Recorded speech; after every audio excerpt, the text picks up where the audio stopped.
one of the things that I like to look at are fancy cars. When I see fancy cars on the road, like Porsche, Lamborghini, Maserati, I would just like look at it, right? And of course, it's expensive. I can't afford it.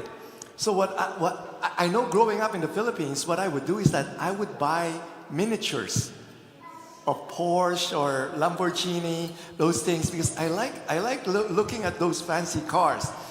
And people do not just make miniatures of cars. They even miniatures of airplanes, trains, or other things, right? And even cities. They make miniatures of city. I saw this in Netherlands. It's called Madu Rodam. Okay, it's a miniature park in Netherlands, and it's the home to this miniature. Okay, and there's a range there of 1 to 25 scale model, replicas of famous Dutch landmarks and historical cities. Okay, it was built in 1952, and since then, tens of millions have already visited that place. And looking at this picture, you see the people there, they look like giants there, right?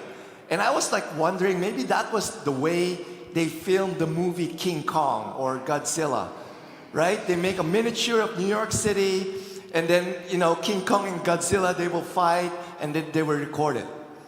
In our gospel today, Jesus is also talking about a miniature. And he's talking about, and that is the temple. The temple is the microcosm of the whole universe. Microcosm definition is it's encapsulating in miniature the characteristic qualities or features of something much bigger. Okay? In the temple in Jerusalem, there's 3 sections there. One is the outer court. And in the outer court, you would see a large wash basin. And they call it the sea.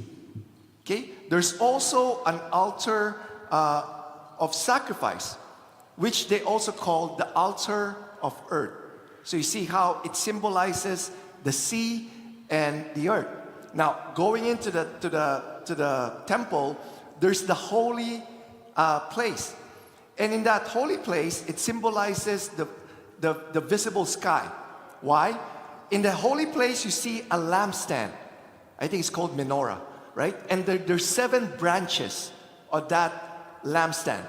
That signifies the 7 light sources visible in the naked eye, which are the sun, the moon, and the 5 planets visible to us.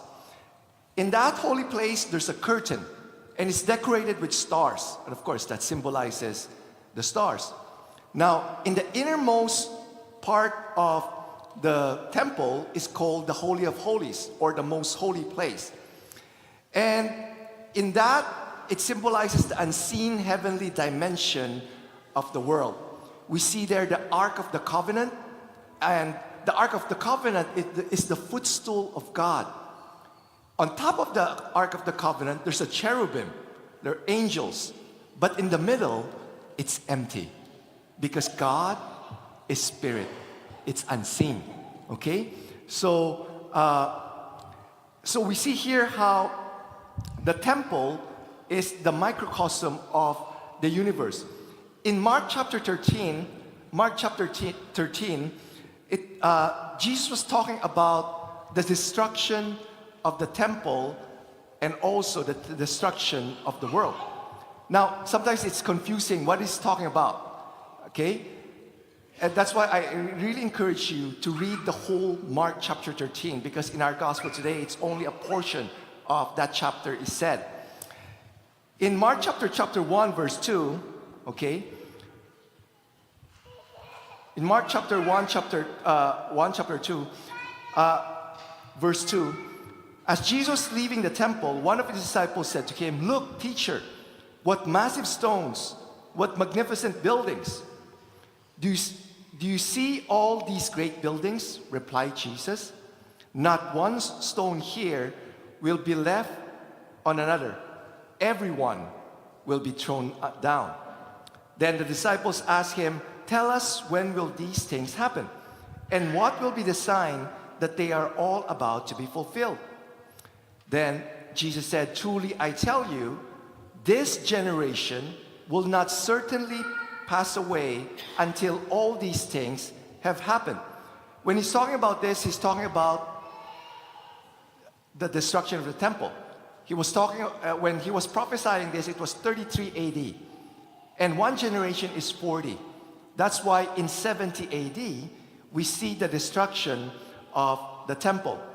In our gospel today, Jesus also said, "The sun will be darkened and the moon will not give its light. The stars will fall from the sky and the heavenly bodies will be shaken." Now here, he's talking about, of course, the destruction of the world. And it coincides also with his second coming.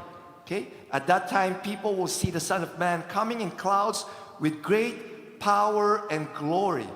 And he will send his angels and gather his elect. And then Jesus said, "But about the day or hour, no one knows, not even the angels in heaven, nor the Son, but only the Father." Because we do not know, the Lord is telling us, be on guard, be alert. You do not know when that time will come. And before the destruction of the world, there will be signs that will happen before. What are the signs? Wars. Are we seeing wars right now? Yes? Yes, okay. Natural calamities, typhoons, earthquakes, mass flooding, hurricanes, tornadoes. We're seeing that right now, and it's going to intensify.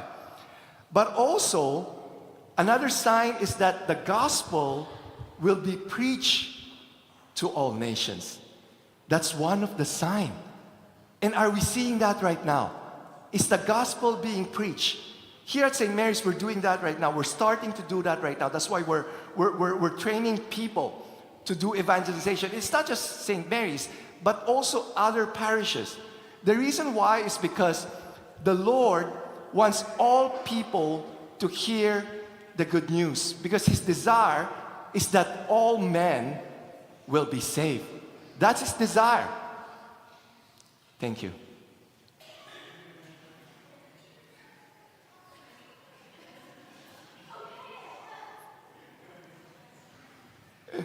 Okay, good. Okay, so that's why we're offering training for evangelization. And I know this is something new to the Catholic and it's scary. When I started doing this, I was like scared also. But after undergoing training and just going out and really sharing the gospel to people, I could say right now, I'm less afraid. I'm still afraid, but less afraid.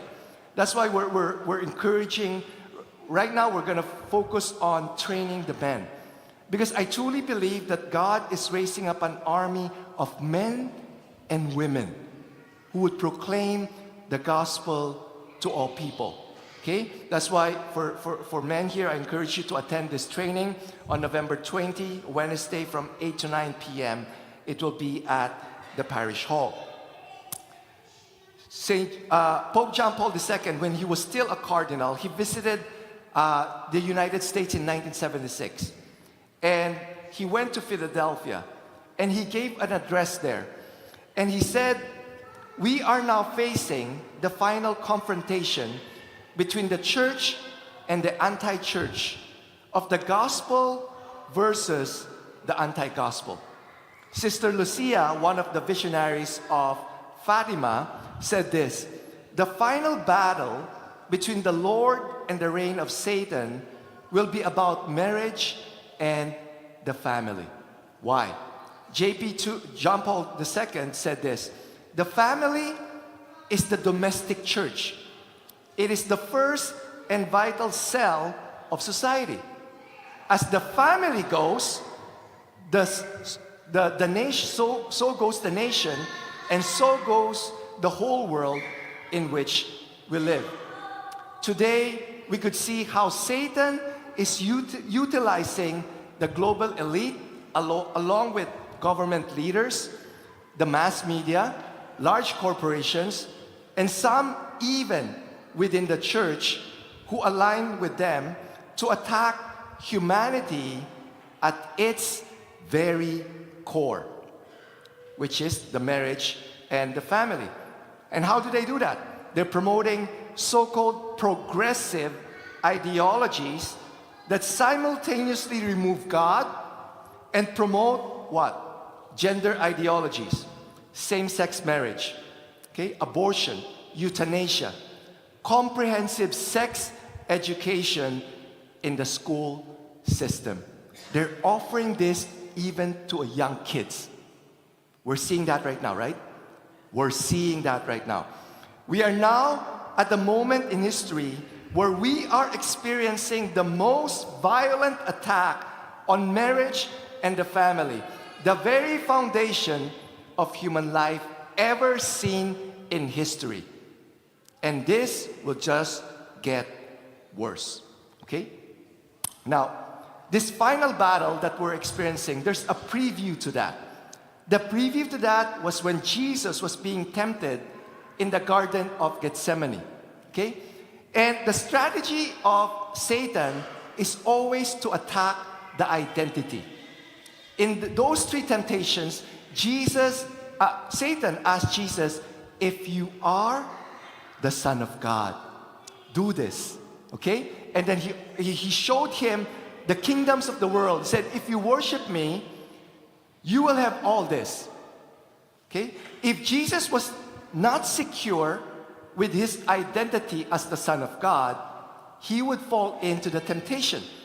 He would do things and he would want to possess things because that's where he would find his identity. But of course, as we know, Jesus was so secure in his identity as the Son of God. He doesn't need to perform to earn his identity.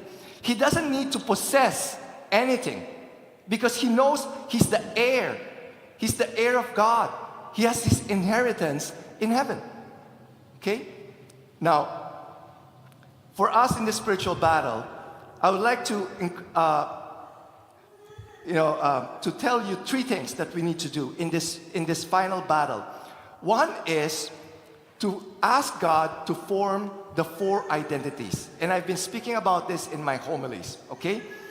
Because if we are not properly formed in these 4 identities, we will be vulnerable to the attack or to the temptations of the enemy. The best way to protect marriage is to grow, right, in these four identities, but most especially being the bridegroom and bride, wherein we imitate Jesus on how he loved the church by giving himself up for her. The best way to protect the family is to grow in our identity as father and mother, and to imitate the good shepherd who gave himself up for his sheep, right? That's the best way to protect the natural children and also the spiritual children that God has entrusted to us. That's why I really encourage you to go to the podcast, Restore the Glory. They have 4 episodes there that talks about these 4 identities. I'm just curious, how many of you have heard at least even one episode of the Restore the Glory? Okay, so for others, I just encourage you, grow. Because as I've said, if we're weak in these identities, we will be vulnerable. We will be vulnerable to the attack of the enemy, okay? The second thing that I encourage you to do is to grow in our devotion to our Blessed Mother. In Genesis chapter 3, verse 15, it says there, and I will put enmity between thee and the woman, and between thy seed and her seed. He shall crush thy head, and thou shalt bruise his heel. Of course, we know the woman here is Mary, but the main focus is not upon her, rather it is upon her seed, which is Jesus. Okay? In the final battle, there will only be 2 groups there against each other. One is the seed of the woman, Jesus and all his disciples, and the seed of the serpent, the followers of Satan. And there will be a clash. Okay? So, and I truly believe that Mary is the general of this army that the Lord is raising. Okay? And that's why it's very important for us to consecrate ourselves to her. Pray also the rosary every day. The rosary is not a secret weapon. The rosary is the sacred weapon against the forces of evil. Okay? The next thing that I would like to encourage you to do is to pray to Saint Michael. We're not alone in this battle. The Lord is sending angels, archangels, guardian angels, right? To protect us, to lead us, and also to guide us. In our first reading today from the book of Daniel, it says, "At that time Michael, the great prince, the protector of your people, shall arise. There shall be a time of anguish, such as has never occurred since nations first came to existence. But at that time your people shall be delivered." Right? And as I've said, we don't know when the end of the world will come. No one knows except the Father. But we would see the signs. And we're seeing the signs right now. And what are the signs? Wars, natural calamities. The gospel will be proclaimed to all nations, and also persecution. 4 signs. Okay? But we should not be afraid when we're seeing these signs. Okay? Because if we are on the winning side, we know the end. We know who will win at the end. Right? And in this final battle, I'm just encouraging you to do 3 things. First, ask God to form us in our 4 identities. Okay? Grow in our devotion to our Blessed Mother, who is the general of this army. Follow her lead. And the third one, pray to Saint Michael. You know, when I was preparing this homily, I was just inspired for us to pray together the Saint Michael prayer. Can we do that? Saint Michael, the Archangel, defend us in battle. Be our protection against the wickedness and snares of the devil. May God be and thou, Prince of the heavenly host, by the power of God, cast into hell Satan and all the evil spirits who prowl to the world, seeking the ruin of souls. Amen.